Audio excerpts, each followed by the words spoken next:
예, 안녕하십니까. 현업에서의 게임 IP 확장 사례 발표를 하게 된 송호준이라고 합니다. 반갑습니다.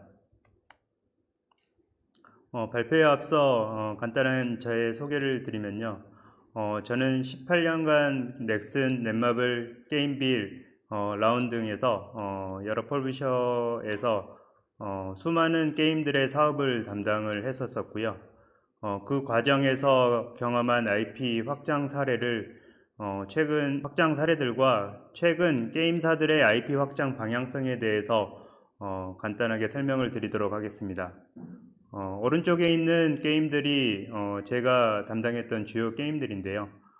테일즈 런너, 다크 에덴 모나크, 다크 어벤져 2, 3, 그리고 메이플 스토리 M, B&B M, 그리고 카운터 사이드를 했었었고요. 현재는 게임덱스에서 글로벌 운영본부와 웹툰 사업을 총괄하고 있습니다. 그럼 발표를 시작하도록 하겠습니다. 목차를 보면요. IP 확장을 왜 하는가, 그리고 IP 확장 방식과 그 흐름, 게임 IP의 확장 사례, IP 유니버스 구축 사례 순으로 말씀을 드리도록 하겠습니다. IP 확장을 왜 하는가? 여러 이유들이 있겠지만 저는 두 가지로 말씀을 드릴 수 있을 것 같습니다. 첫째는 수익의 극대화를 위해서, 둘째는 콘텐츠의 수명을 늘리기 위해서라고 말씀을 드릴 수 있을 것 같습니다. IP 확장이 어떠한 방식으로 발전해 왔는지, 그리고 어떻게 흘러가는지 살펴보도록 하겠습니다.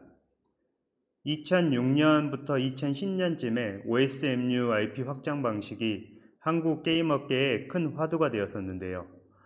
OSMU를 간단하게 말씀을 드리면 성공한 콘텐츠의 충성도를 기반으로 같은 콘텐츠가 반복적 컨셉으로 여러 플랫폼에 유통되는 전략의 IP 확장 방식을 이야기합니다.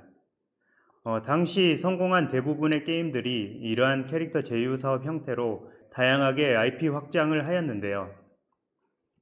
이는 단기적인 수익의 극대화를 위한 전략이었다고 볼 수 있습니다.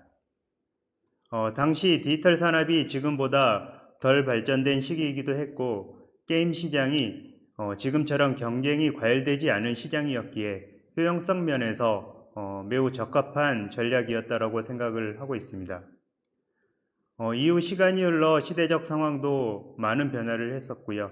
최근 4, 5년 전부터 트랜스미디어라는 말이 자주 등장을 하게 됩니다. 이로 인해 게임 업계도 IP 확장 방식에 큰 변화들이 시작이 되었고요. 그럼 여기서 트랜스미디어를 간단하게 설명을 드리겠습니다. OSMU와는 달리 메인 세계관을 중심으로 각 캐릭터들이 다양한 미디어에서 각각의 새로운 컨텐츠를 만들어내는 전략으로 원천 컨텐츠의 세계관과 유기적인 스토리 연결을 통해 세계관의 깊이를 확고하게 하여 컨텐츠의 수명 연장 및 수익에 극대화하는 IP 확장 방식이라고 볼 수 있습니다. 최근 이렇게 성공한 게임들은 새로운 콘텐츠 IP로 확장을 하며 IP 유니버스 구축에 박차를 가하고 있습니다. IP 유니버스 구축 사례에 대해서는 뒤에서 다시 한번 확인하도록 하겠습니다. 이러한 흐름은 앞서 말씀드렸듯 하나의 콘텐츠를 반복 사용함으로써 지루함을 느끼는 상황을 해소하기 위함이었고요. 다양한 디지털 미디어로 확장되는 시대적 트렌드의 반영도 있었다고 생각을 합니다. 또한 과거에는 시장이 지금처럼 과열되지 않아 제휴사업 형태의 IP 확장도 충분히 효용성이 좋았는데요. 최근에는 경쟁이 심화되어 성공 확률도 낮아지고 성공을 하더라도 마케팅 비용이 많이 들어가는 효용성이 떨어지는 시장이 되면서 수익의 극대화를 위해 IP 창출은 더더욱 소극적이 되고 콜라보나 스핀오프 게임을 만들기 시작을 하였고요. 이 역시 IP에 대한 가치가 상승을 함으로써 효용성이 낮아지는 상황들이 발생을 하게 되었습니다. 이에 최근에는 기획 초기부터 트랜스미디어 스토리텔링을 통한 슈퍼 IP를 만드는 회사들이 늘어나게 되었다고 보시면 될 것 같습니다. 사전 질문에서 있었던 내용들이 있어 좀 간단하게 질문에 대한 응답을 드리려고 합니다. 첫 번째로 스토리를 게임화 시키는 방법이 따로 있나요? 라는 질문이 있었는데요. 보통 프리뷰나 에피소드 사이에 영상 형태나 텍스트를 통해서 직접적으로 소개하는 방법이 있을 수 있고요. 그리고 퀘스트나 미션 등으로 스토리를 전달하는 방식이 있을 수 있습니다. 그리고 두 번째 질문으로 게임 IP의 범위는 어디까지 포함될까요? 라는 질문이 있었는데요. 이거는 계약하기 나름이라고 말씀을 드릴 수 있을 것 같습니다. 일반적으로 게임을 계약할 때는 플랫폼과 2차 저작물에 대해 구체적으로 정의를 하며 범위를 기재하고 있고요. 웹툰 같은 경우에는 보통 2차 저작물에 대해서는 별도 계약으로 빼는 경우가 대부분이라고 말씀을 드릴 수 있을 것 같습니다. 세 번째 질문으로 매력적인 캐릭터는 무엇일까요? 라는 질문이 있었는데요. 말 그대로 매력적인 캐릭터, 즉 캐릭터성이 뛰어난 캐릭터가 매력적이다라고 말씀을 드릴 수 있을 것 같습니다. 외형 혹은 성격 등에서 누가 봐도 알 수 있다면 훌륭한 캐릭터라고 말씀드릴 수 있을 것 같습니다. 그리고 네 번째 질문으로 게임덱스는 어떤 회사이고 게임의 세계관이나 스토리를 활용한 업무는 무엇이 있을까요? 라는 질문이 있었는데요. 게임덱스는 글로벌 운영, CS, 현지화, QA 등 전문적으로 대응하는 회사입니다. 최근에는 사업의 확장을 위해서 웹툰 사업을 진행을 하였고요. 얼마 전에 유럽에서 웹툰 플랫폼을 오픈하였습니다. 그리고 해당 플랫폼에 입점하는 작품들의 번역, 식자, 운영 등도 활발하게 업무 영역으로 넣고 진행하고 있습니다. 그리고 다섯째 질문으로 게임 IP에서 주목하는 특정 국가가 있나요? 라는 질문이 있었는데요. 국가 선택은 보통 시장 조사를 통해서 사업과 개발팀이 협의를 하여 결정하는데요. 보통 해당 게임의 전작 성과, 해당 게임 장르의 국가별 선호도와 매출 등을 보는데요.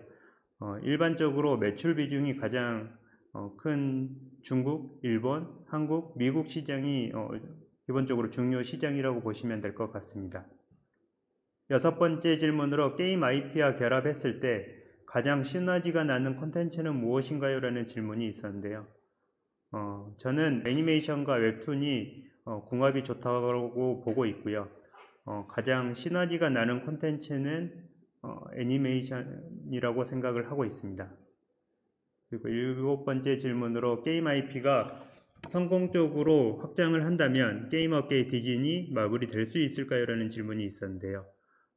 오늘 강연에서 말씀드렸던 대부분의 슈퍼 IP들이 실제로 IP 유니버스 구축을 하고 있습니다. 그리고 이들 모두 디즈니와 마블을 꿈꾸며 확장을 하고 있다고 보시면 될 것 같습니다. 여덟 번째 질문으로 게임 개발 시 타 장르, 매체의 콘텐츠를 고려하며 개발하나요? 라는 질문이 있었는데요.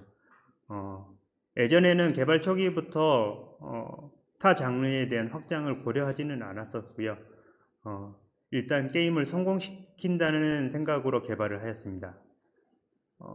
하지만 이제는 강연에서도 말씀드렸듯 슈퍼 IP를 만들기 위해서 기획 단계부터 IP 확장을 고려하며 제작을 진행하고 있는 게임들이 늘어나고 있다고 보시면 될 것 같습니다.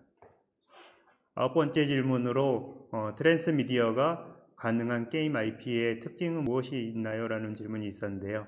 그 특징으로는 세계관의 확장이 용이한 게임이 많다라는 점이 있고요. 현실 세계보다는 판타지 세계관을 가졌다라는 점하고 그리고 캐릭터성이 뛰어나다라는 특징이 있는 것 같습니다. 마지막 질문으로 게임 장르나 IP 확장 등 현재 게임 시장의 최신 트렌드가 궁금합니다라는 질문이 있었는데요. IP 확장을 위한 최신 트렌드는 강연에서도 말씀드렸듯 트랜스미디어 스토리텔링 IP 확장 방식이 최근 트렌드라고 생각을 합니다. 또한 이러한 방식이 현재 슈퍼 IP를 만드는 가장 적합한 방식이라고 생각을 하고 있고 슈퍼 IP를 준비하는 대부분의 게임들이 개발 초기부터 이러한 부분을 고려해서 준비하고 있는 것 같습니다. 제가 오늘 여러분들께 이러한 다양한 IP 확장 사례와 흐름을 말씀드린 이유는 경쟁은 심화되었고 유저들의 눈높이가 높아졌다는 것입니다. 그리고 원천 IP에 대한 가치가 매우 높아졌다는 것입니다. 앞선 사례들을 보면서 느끼셨겠지만 성공한 게임들과 장수한 게임들은 모두 트랜스미디어 스토리텔링을 통해서 세계관 확장을 하였습니다. 또한 최근에는 대형, 중형, 심지어는 소형 개발사들까지도 이러한 정책을 적용하여 기획 단계부터 슈퍼 IP를 만들고 있다는 점입니다. 이러한 세계관 확장이 이제는 선택이 아닌 필수라고 꼭 말씀을 드리고 싶습니다. 오늘 제 발표를 마치도록 하겠습니다. 감사합니다.